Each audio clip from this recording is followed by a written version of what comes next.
welcome to the special interview here for the Hot Mic, and we have with us Iltiza Mufti. I'm not going to ask that daughter of Mehbooba Mufti. I know that you don't like it most of the time. नहीं, आप पूछ सकते हैं.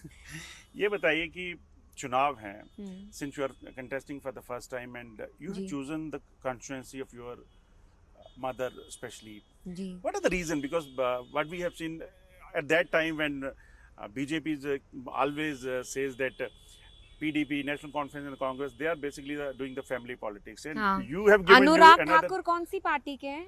मुझे बताएंगे, मेरी यादाश्त थोड़ी कमजोर है अभी. अनुराग ठाकुर कौन सी पार्टी के, जिनके फादर भी ट्रेजरर थे?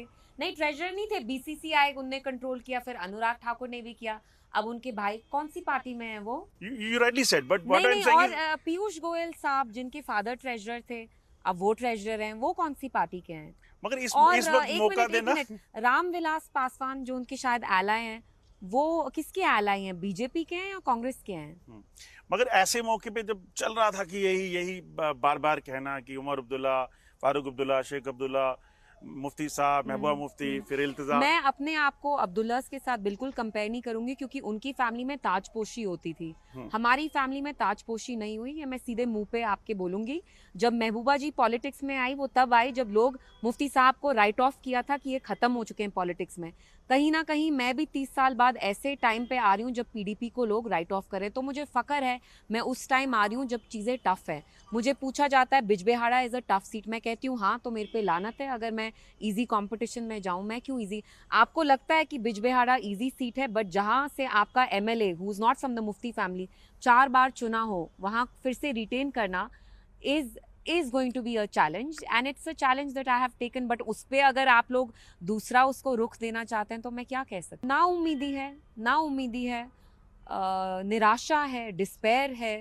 एक अंदर से उनका दिल टूट गया है, क्योंकि जो उनकी सरकार उनको उनकी ड्यूटी थी कि उनको प्रोटेक्ट करे जम्मू कश्मीर के हर एक नागरिक को, वो उनको इनफैक्ट टॉर्चर करती है, पनिश करते हैं, ह्यूमिलिएट करते हैं.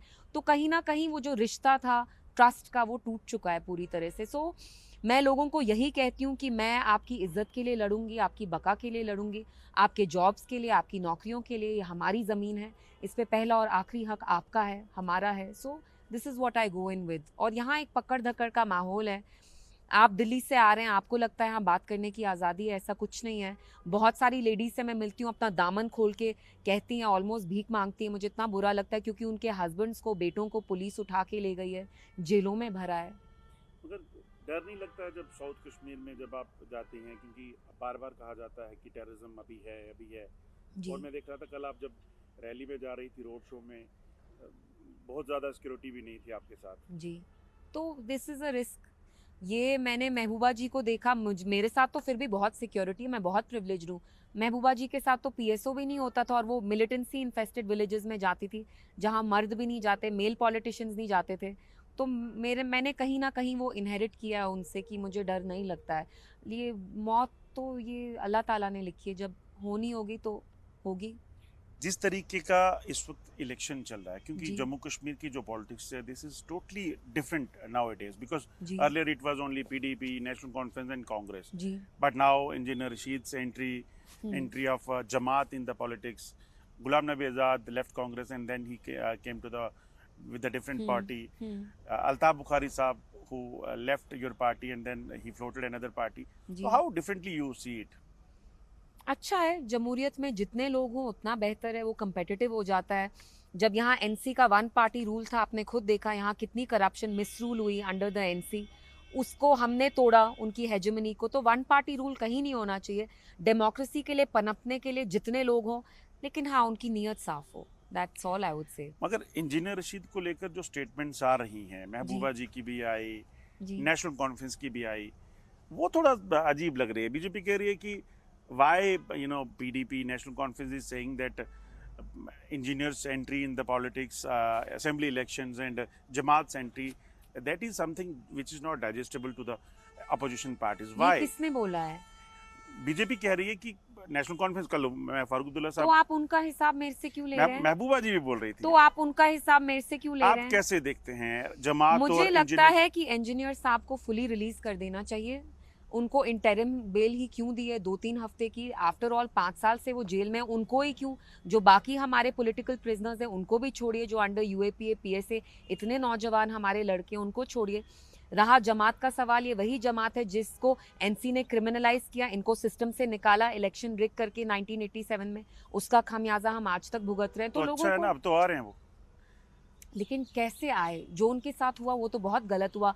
जमात का एक स्टीरियोटाइप है मीडिया में, वो गलत है। इनने बहुत अच्छा काम किया है, ये बहुत सारे बच्चों को, लाखों बच्चों को इन्हें फ्री तालीम भी दी है।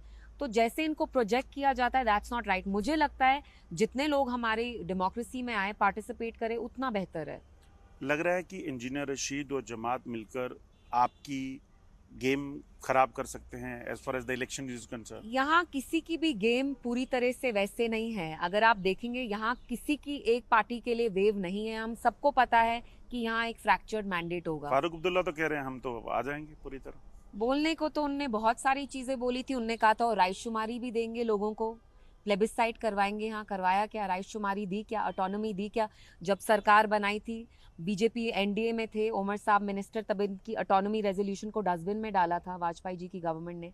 तो इनके बोलने में और करने में तो बहुत फर्क है। 2 महीने पहले कहते थे हम पियोन ट्रांसफर नहीं कर सकते, हम इलेक्शन नहीं लड़ेंगे, अब 2 जगह से लड़ रहे हैं। दो चीजें पूछना चाहूंगा। लगता है कि when you joined BJP for the alliance in Jammu and Kashmir जी, और दूसरा जब उपकार अलायंस बना था उसका टूटना जी, वो दोनों चीजें बहुत ज्यादा प्रॉब्लम कर गई आपके लिए पहले बीजेपी के साथ सरकार बनाने को लेकर? नहीं, मुझे नहीं लगता। बिकॉज आई थिंक यहाँ के लोग समझते हैं कि मुफ्ती साहब ने किस थिंकिंग, किस नियत से सरकार बनाई।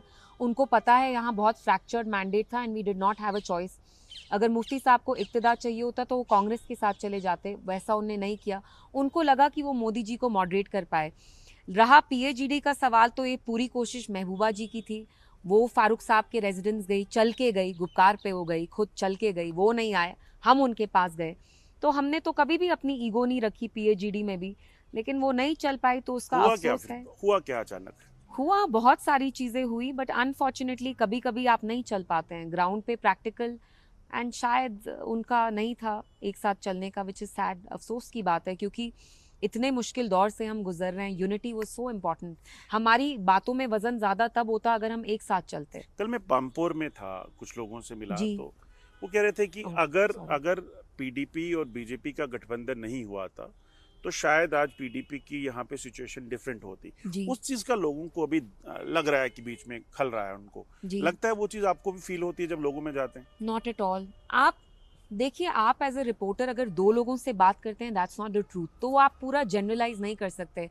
आप मेरे साथ मेरे कैंपेन में भी थे, मैं अपनी तारीफ नहीं करूंगी। हो सकता है मेरे साथ मेरी वजह से लोग नहीं जुड़े, लेकिन आप देखिए मेरे साथ नौजवान हैं, खवातीन आई, ओल्ड लोग आए, बुजुर्ग आए। मतलब मुझे इतना अच्छा लगा कि सोसाइटी के हर एक सेक्शन का बंदा मेरे साथ आके चल रहा था। कश्मीरी पंडित्स आए मेरी मीटिंग्स में। तो अगर हमारा इतना एंटी पब्लिक सेंटिमेंट होता, पब्लिक को इतनी नफरत होती पीडीपी से, तो ऐसा रिसेप्शन मुझे कैसे मिलता? कल प्राइम मिनिस्टर परसों आने वाले हैं फर्स्ट फेज की इलेक्शन के बाद।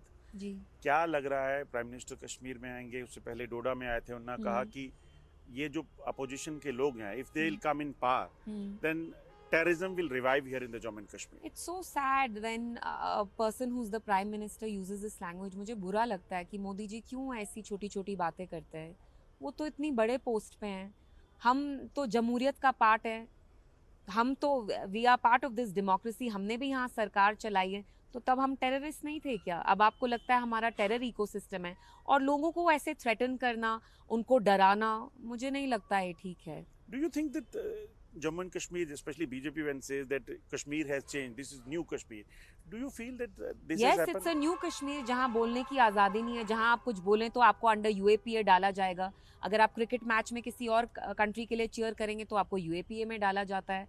अगर आप बात करते हैं कि हाँ इलेक्ट्रिसिटी को इतना क्यों काटा जाता है, जब हम ठिठुरते हैं सर्दी में तो आपको जेल में डाला जाता है। हर एक चीज़ में आपको जेल में डालते हैं। पूरे जम्मू कश्मीर को जेल में तब्दील किया, तो ये नया कश्मीर तो है। मगर कश्मीर बदला भी तो है, स्मार्ट सिटी बनी है, कहाँ फ्लाईओवर से स्मार्ट है एम्स सर, इतने गड्ढे पड़े हैं यहाँ। अगर बारिश में आप आएंगे पूरा यहाँ तालाब बन जाता है, पूरी सिटी में गड्ढे होते 2 हैं। करोड़ सैलानी आए व्हाट हैं, वो स्मार्ट कहते सिटी हैं are you 2 talking crore about? Tourist आए हैं। आप यहाँ तब आइए जब यहाँ थोड़ी बहुत बारिश होगी, आपको यहाँ स्विमिंग करने को मौका मिलेगा। सड़क में बुलेवार्ड आपके सामने होगा, वहाँ स्विमिंग करेंगे। सड़कों की इतने खस्ता हाल होते हैं क्योंकि यहाँ इतनी धांधली चल रही है पिछले 5 सालों से। BJP saying that they will ensure कि इस साल कमल खिल जाए कश्मीर में।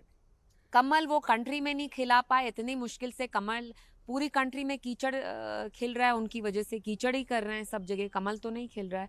और यहाँ तो खिलेगा ही नहीं।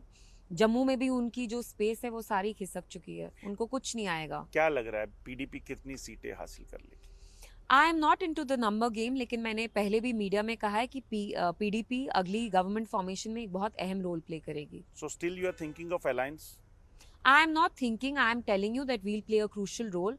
और मैं दूसरी चीज जो यहाँ स्पष्ट तौर से बोलूंगी वो ये है कि किसी भी पार्टी की यहाँ सिंगल मेजोरिटी नहीं आने वाली है। We will be looking at a hung assembly. But the way basically Farooq Abdullah, Omar Abdullah, they are blaming you and अरे आप क्यों उमर साहब को टेंशन देते हैं? 2 सीटों से वो लड़ रहे हैं, आप उनका बीपी क्यों बढ़ा रहे हैं? अगर इतना कॉन्फिडेंस होता सरकार बना रहे तो 2 सीटों से लड़ते। मगर जिस तरीके से ब्लेम गेम चल रही है, लग रहा है उसके बाद भी अलायंस की कोई ऑप्शन है, जैसे आपने कहा किंग मेकर होंगे। उनको हाइपर टेंशन हो रहा होगा, वो 2 सीटों से लड़ रहे हैं। आप लोग मीडिया में भी इतनी शरारत करते हैं, उनको जानबूझ के टेंशन देते हैं। 2 सीटों से लड़ रहे हैं, उनको आराम से करने दीजिए अपना कैंपेन। आप लोग भी उनको उकसाते हैं, फिर वो भी वहां से 4 चीजें बोलते हैं, लेकिन जिनको टेंशन है उनको और क्यों सताना? इल्तिजा मुफ्ती, बड़े बेबाकी से आप बोल रही हैं कि आप किंग मेकर होगे। सभी पार्टियां कह रही हैं कि हम किंग होंगे, बट आप किंग मेकर में आ रहे हैं। क्यों, मतलब इतना अंडर एस्टिमेट कर लिया है? आपको लग रहा है कि काफी नीचे पीडीपी का ग्राफ है इस वक्त? बाकी लोग क्या बोले मुझे उससे फर्क नहीं पड़ता, जो मैं सच समझती हूँ that's what matters to me. तो यहाँ तो पार्टी में एक दूसरे की आलोचना तो लोग करते ही रहते हैं, they keep throwing barbs at each other. ये तो पॉलिटिक्स में तू मैं चलती रहती है, लेकिन मैं उनकी इतना सीरियसली क्यों लूँ? मुझे अपने आप पर यकीन है, मुझे पार्टी पे यकीन है। एक आखिरी सवाल, महबूबा मुफ्ती के नक्शे कदम पर, मुफ्ती साहब के नक्शे कदम पर आप चलने वाली हैं कि नहीं? मेरा अपना नक्शा कदम होगा, मेरी अपनी एक राह होगी, मेरी अपनी एक सियासी जर्नी होगी।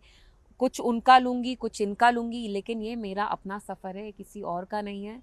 एंड इसमें गलतियां जो होंगी वो मेरी होंगी, जो अच्छी चीज होगी वो भी मेरी होगी, सीख मेरी होगी। तो ये मेरा सफर है। मगर ये क्यों आप चिढ़ जाते हैं जब बोलते हैं नहीं, कि मैं चिढ़ती नहीं हूँ, क्योंकि वो कुछ जर्नलिस्ट होते हैं, वो सेक्सिस्ट होते हैं, वो शोविनिस्ट होते हैं। अगर लड़का सामने, मैं 37 इयर्स की हूँ, मम्मी अगर 37 साल का आदमी होगा आपके सामने, आप राहुल जी को मम्मी करेंगे क्या? चिराग पासवान को मम्मी करेंगे थे? नहीं, लड़की हूँ मैं, सामने तो कर लिया। तो मैं सेक्सिज्म टॉलरेट नहीं करूंगी। मैं एक लड़की हूँ, I deserve the same respect that you give to a man, ये मेरा हक है। एक सवाल और ऐड करूंगा, 370 को लेकर आप भी जाते हैं, लोगों में कहते हैं कि 370 वापस लाएंगे, 370 मुद्दा है अब भी? ऑफ कोर्स बोलती हूँ, क्योंकि लोगों को कहीं ना कहीं ये दर्द है दिल में, जिस तरीके से लिया गैर कानूनी तरीके से, लोगों की कंसेंट के बगैर। So it was completely illegal, undemocratic, and we talk about it. We talk about restoring 370, और जो larger issue है जम्मू कश्मीर को, उसको resolve करने की बात भी मैं करती हूँ, और local issues को भी solve करने की। तो मैं सब holistic में एक view लेती हूँ हर एक चीज़ का। लग रहा है कि सीट्स कितनी आएंगी इस पे कुछ एक सोचा होगा? Like I told you, we're not in the number game, but inshallah we'll have a good number of seats. Iltija Mufti बाकी जगह भी कैंपेन के लिए जाएंगी? बिल्कुल जाऊंगी, क्योंकि और मैं खुद नहीं जाती, लेकिन बहुत सारे लोगों से आ रहा है कि आप इनको भी यहाँ लाए, बिकॉज उनको लगता है कि मेरे साथ लड़कियाँ, खवातीन जुड़ती हैं, नौजवान आते हैं, तो मैं जाऊंगी। ऑल्दो मैं बहुत थक चुकी हूँ, but still I will go इंशाल्लाह। शुक्रिया हमसे बात करने के लिए, thank you so much. Thank you. Iltija Mufti बेबाकी से हर चीज़ का जवाब देती हैं, और ख़ास तौर पे उन्होंने कहा कि चुनाव लड़ रही हैं, और चुनाव में सबसे जो अजीब चीज़ उन्हें लगती है, उनका कहना है कि जब मोदी जी बोल रहे थे कि जम्मू कश्मीर में आतंकवाद फिर से रिवाइव हो जाएगा, ये चीज़ें जो बोलते हैं, वो कभी इन्हें लगता है कि नहीं, ऐसे प्रधानमंत्री पद पर बैठकर इस तरह की स्टेटमेंट देना उन्हें शोभा नहीं देता। देखना होगा चुनावी सफ़र में इल्तिजा मुफ्ती क्या बेहतर